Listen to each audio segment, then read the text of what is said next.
ओम शांति अव्यक्त संज्ञा 7 जनवरी 2025। अभी आप बच्चे अपने श्रेष्ठ शक्तिशाली संकल्प द्वारा सकाश दो, कमजोरों को बल दो। இப்பொழுது குழந்தைகளான நீங்கள் தங்களுடைய சிரேஷ்டமான சக்திசாலியான சங்கல்பங்கள் மூலமாக சகாஷ் கொடுங்கள். பலவீனமானவர்களுக்கு பலத்தை கொடுங்கள். பிராமண குழந்தைகள் நாம என்ன பண்ணணும்? நம்முடைய மிக உயர்ந்த சக்தி நிறைந்த சங்கல்பங்கள் மூலமாக சகாஷ் கொடுக்கணும். சக்தி நிறைந்த சங்கல்பம் மூலமா சகாஷ் கொடுக்கறதுக்கு சக்தி வாய்ந்த ஸ்வமானத்துல நாம நம்மை செட் பண்ணிக்கணும்.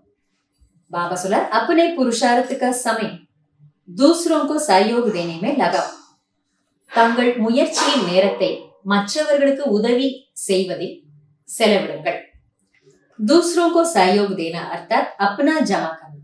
மற்றவர்களுக்கு உதவி செய்வது என்றாலே தன்னுடைய சேமிப்பை சேமிப்பது என்று அர்த்தமாகும்.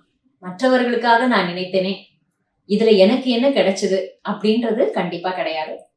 மற்றவர்களுக்காக எந்த அளவுக்கு நாம சங்கல்பம் செய்யறோமோ அது நமக்கு புண்ணிய கணக்கு.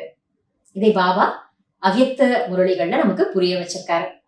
அதனால பாபா என்ன சொல்றாருன்னா, மற்றவங்களுக்கு உதவி பண்றதுனாலே நம்ம கணக்குல சேர்ந்துடுறதுன்னு அர்த்தம். अभी ऐसी लहर फैला हो, सैल्वेशन लेना नहीं है, सैल्वेशन देना है. देने में लेना समाया हुआ है. இப்பொழுது அத்தகைய அலைகளை நீங்கள் பரவ செய்யுங்கள்.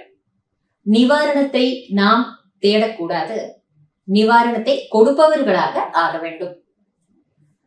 கொடுப்பதில் அடைவது என்பது அடங்கி இருக்கின்றது. கொடுப்பதிலே நாம் பெறுவது அல்லது அடைவது என்பதும் அடங்கிவிட்டது. அதனால பாபா இன்னைக்கு ரொம்ப தெளிவா புரிய வைக்கிறாரு.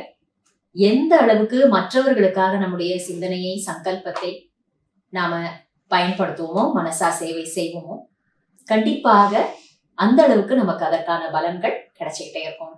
நன்றி பாபா. ஓம் சாந்தி.